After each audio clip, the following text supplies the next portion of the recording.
Hello everyone, আসসালামু আলাইকুম। আমি এখন আছি এই দুবুলহাটি রাজবাড়িতে।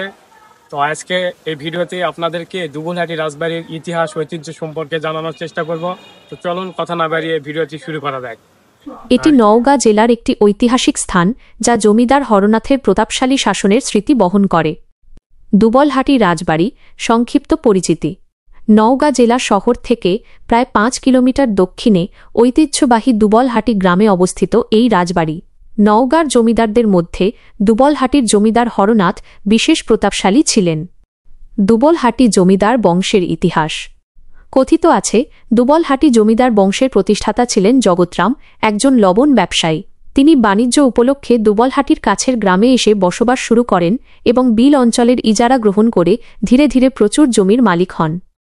একটি প্রচলিত গল্প অনুসারে এই অঞ্চলে তেমন কোনো ফসল উৎপন্ন না হওয়ায় ভূমা মহল অজুহাতে দুবলহাটির জমিদাররা কর হিসেবে মাত্র ২২ কাহন কই মাছ দিতেন। প্রজা বিদ্রোহ এবং আস্তান মোল্লা। জমিদার হরনাথ প্রজাদের বিরুদ্ধে কিছু নির্যাতনমূলক ও অপমানকর আদেশ জারি করলে প্রজারা ক্ষুব্ধ হন। এই প্রজা বিদ্রোহের নেতৃত্ব দেন কৃষক নেতা আস্তান মোল্লা, যার বাড়ি ছিল হাঁসাইগাড়ি গ্রামে। আনুমানিক ৯০ বছর বয়সে নওগাঁ হাসপাতালে হৃদযন্ত্রের ক্রিয়া বন্ধ হয়ে তিনি মারা যান। দুবলহাটি রাজবাড়ি যাওয়ার পথ নির্দেশনা। দুবলহাটি রাজবাড়ি পৌঁছানোর জন্য দুটি প্রধান পথ রয়েছে। বালুডাঙ্গা থেকে হাপানিয়া এসে সেখান থেকে ভ্যান বা অটো রিকশায় দুবলহাটি রাজবাড়ি যাওয়া যায়। ২.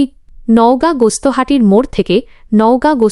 মোড় থেকেও অটোরিকশা যোগে সরাসরি দুবলহাটি রাজবাড়ি যাওয়া যায়। দুবলহাটি রাজবাড়ি বাংলাদেশের একটি গুরুত্বপূর্ণ ঐতিহাসিক স্থান যা এই অঞ্চলের সমৃদ্ধ অতীত এবং জমিদার প্রথার একটি চিত্র তুলে ধরে।